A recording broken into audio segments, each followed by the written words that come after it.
ఒక 3,600 కోట్లు. ఇది అచ్చంగా ఆయనకే వెళ్ళినాయా, మధ్యలో ఎవరికైనా వెళ్ళినాయా, లేకపోతే ఆయనకి చిట్ట చివరికి ఎండ్ దగ్గరికి వెళ్ళేప్పటికి 60 కోట్లు సన్నబడిపోయి 6 కోట్లు అయిపోయినాయా జగన్మోహన్ రెడ్డి దగ్గర?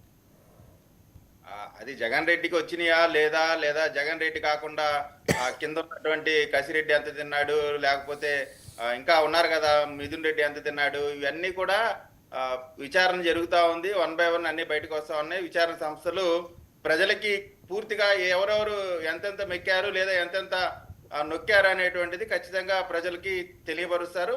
దానికంటే ముందు కోర్టుకు తెలియపరుస్తారు. ఇక్కడ దేశంలోనే అతి భారీ కుంభకోణం. ఆ కుంభకోణంలో భాగంగా వైఎస్ఆర్ కాంగ్రెస్ పార్టీకి సంబంధించిన జగన్మోహన్ రెడ్డి గారు ఆ పార్టీ అధ్యక్షుడు, ఏపీ కాంగ్రెస్ కి షర్మిలారెడ్డి గారు అధ్యక్షురాలు, ఆమె కాంగ్రెస్ పార్టీ ప్రతినిధిగా ఆమె ఈ ఇష్యూ గురించి మాట్లాడాల్సిన అవసరం ఉంది కాబట్టి ఆమె మాట్లాడింది. ఇక్కడ జరిగినటువంటి స్కామ్ డబ్బు తీసుకున్నారా లేదా లేదా క్యాష్ తీసుకున్నారా అనేటువంటిది కాదు. మార్కెట్లో ఎక్కడా కూడా క్వాలిటీ మద్యాన్ని అవైలబిలిటీ లేకుండా చేసి చీపు మద్యాన్ని, ప్రజల ఆరోగ్యాలకు ఇబ్బంది పడే మద్యాన్ని ప్రజలకు అందుబాటులో పెట్టి ఆ అలవాటుని క్యాష్ చేసుకున్నారు. ఆ మందుని మార్కెట్లో అవైలబిలిటీ పెట్టడానికి ఒక కేసుకి ఇంత డబ్బులు తీసుకున్నారు అనేటువంటిది ప్రధానమైనటువంటి అంశం. ఈ అంశం పైన జరుగుతున్నటువంటి ఈ కేసుకి సంబంధించి ఆ డబ్బుని ఏ విధంగా రాజకీయాలకు ఉపయోగించుకున్నారు, ఎన్నికలకు ఉపయోగించుకున్నారు, వీటన్నిటిపైన కూడా సమగ్రమైన విచారణ జరుగుతుంది. దీంట్లో ఎంత పెద్దవారైనా సరే అందరూ కూడా జైలుకి వెళ్లాల్సినటువంటి అవసరం కూడా ఉంటది, తప్పు చేసిన వాళ్ళు అందరూ కూడా. ఇక్కడ మేము ఒకటే చెప్తా ఉన్నాను, ఇందాక వెంకటరెడ్డి గారు చెప్తూ ఏదో రేటు పెంచారు అని.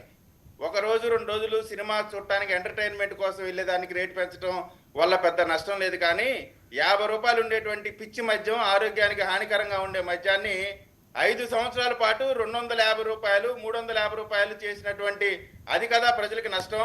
ఒక రోజు 2 రోజులు సినిమాకి ఎంకరేజ్మెంట్ చేయడం రేటు పెంచడం వల్ల వచ్చిన పెద్ద నష్టమేం లేదు. ప్రజలకు వచ్చిన ఆరోగ్యం పైన కూడా ఇబ్బంది లేదు. ఇప్పుడు జూనియర్ ఎన్టీఆర్ గారి గురించి ఏదో మేము చేసాం, ఎన్ని రోజులు ఇంకా జూనియర్ ఎన్టీఆర్ గురించో లేదు. ఎందుకంటే మన కుటుంబంలో ఎక్కడా కూడా సఖ్యత లేదు.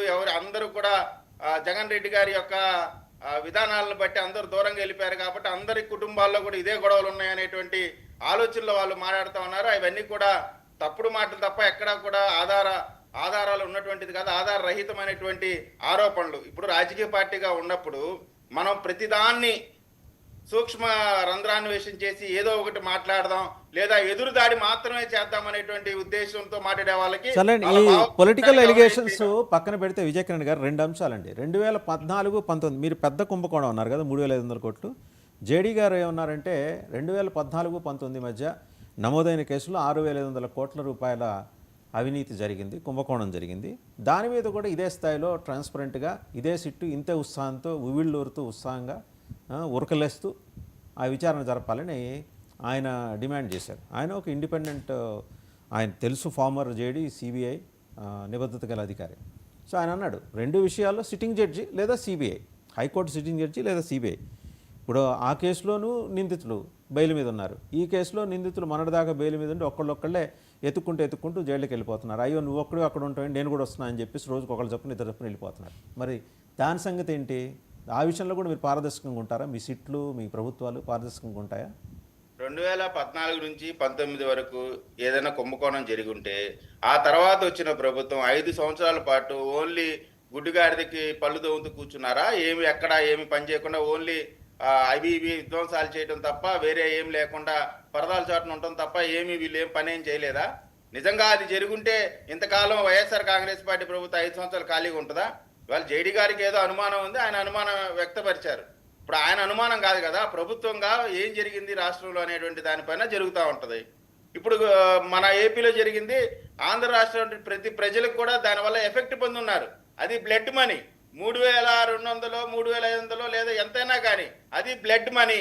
ప్రజల యొక్క ఆరోగ్యం, వారి జీవితాలు, వారి మరణాల పైన వచ్చినటువంటి డబ్బుతో ఆ డబ్బుల్ని వీళ్ళు బొక్కి డంపులు పెట్టుకొని ఎన్నికలకు కానీ లేదు వారి గోల్డ్ వ్యాపారంలో పెట్టుబడులు కానీ లేదు విదేశాలకు పంపించడం కానీ ఈ బ్లడ్ మనీని నెక్స్ట్ మీ దగ్గరికి వస్తున్నా. ఆయన కంప్లీట్ చేయండి, ఆయన చెప్పాలి కదా, ఆయన ఎలిగేషన్ ఏదో చెప్పాలి కదా. లెట్ హిమ్ కంప్లీట్ అండి. ఆ బ్లడ్ మనీ ద్వారా వచ్చినటువంటి ఆ డబ్బుకు సంబంధించి ఇది నేరం మాత్రమే కాదు, పాపం చేశారు వీళ్ళు. ఈ పాపానికి ఖచ్చితంగా శిక్ష అనుభవించాల్సి ఉంటుంది. ఇక 14-19 మధ్య ఆమె జరుగుంటే ఆ జగన్మోహన్ రెడ్డి గారి ప్రభుత్వంలో సైలెంట్ కూర్చున్నారంటే ఇది జేడీ గారి యొక్క వ్యక్తిగత అభిప్రాయం తప్ప అదేమి వాస్తవం అనేటువంటిది ఎక్కడా లేదనేటువంటిది చెప్తా ఉన్నామండి. అంటే అది విచారణ జరగక్కర్లేదు అయితే దాని మీద విచారణ అదే 5 సంవత్సరాలు జగన్మోహన్ రెడ్డి గారు వాళ్ళ సంగతి ముఖ్యమంత్రి వదిలేయండి ఉన్నారు కదా, సార్. చేస్తుంటే ఆయన వాళ్ళ చేశారు. సంగతి ఇప్పుడు వదిలేయండి, జేడీ విచారణ జరగాలి. జేడీ గారికి ఒక అనుమానం వచ్చింది. సివిలియన్స్ కి రేపు వాసుదేవ్ గారికి ఒక సమాజంలో ఉండే అనుమానం పౌరులకి వస్తుంది. అనుమానం రేపు వచ్చింది. నాకు ఒక అనుమానం వస్తుంది. తప్పే ఉంది. ఇప్పుడు ఆల్రెడీ కేసు రిజిస్టర్ అయింది, సిట్ దగ్గర అన్నీ ఉన్నాయి, దాని తాలూకు ఆరోపణలు ఉన్నాయి, చేస్తే ఏం పోయింది? అటువంటి అవకాశాలు అటువంటి జరిగింది, దాని మీద మేము చేయాలనుకున్నప్పుడు చాలా వేదికలు ఉన్నాయి. ఎవరు అనుకున్నప్పుడు? వాళ్ళకు వెళ్ళొచ్చు, ఎవరు అనుకున్నప్పుడు చేస్తారు? విచారణ చేయమని అడగొచ్చు. ఎవరు అనుకున్నప్పుడు చేస్తారు? అదే కదా ఆయన అడిగింది. హైకోర్టు సిట్టింగ్ అవునండి, జడ్జి చేత జేడీ గారు- రెండూ చేయించండి అన్నాడు ఆయన. జేడీ గారికి అయింది, రేపు ఏడీ గారికి వస్తుంది. రెండూ నాకు చేయించమని. జేడీ గారికి వచ్చింది, రేపు ఇంకొక ఏడీ గారికి తప్పేందండి, వస్తుంది కదా. తప్పేంది? ఇప్పుడు సమస్య వీళ్ళ మీద కాదు ఉంది, కదా. వాళ్ళ మీద ఉంది, 5 ఆ టైంలో సంవత్సరాలు ప్రభుత్వం మీద కూడా ఉంది. ప్రభుత్వం ఏం చేసింది? అది ఆ టైంలో చేయలేదు, ప్రభుత్వం మాట. ఏం చేయలేదు కాబట్టి ఇప్పుడు చేయండి మీరు. ఏమీ ఆ ప్రభుత్వం ఏం లేదు, చేయలేదు కదా.